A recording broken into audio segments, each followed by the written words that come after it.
and this is the last one. Ever coming back to me. Put your hands on my shoulder.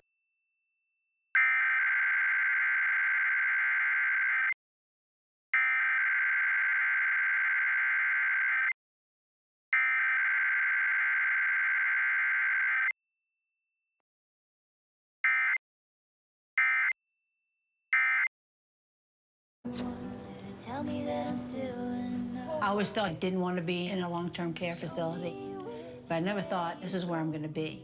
Easier to walk out. It was too hard. The potential of falling. Somebody had to come in and take care of me. They couldn't do it there. Would you feel comfortable living in the Airstream? Like, that would be, for me, the dopest idea for it in the future. I just can't imagine my life in such a little space. Living in the Airstream, that might be something that Sophie might want to do, but I don't want to do that. I think that I could live in it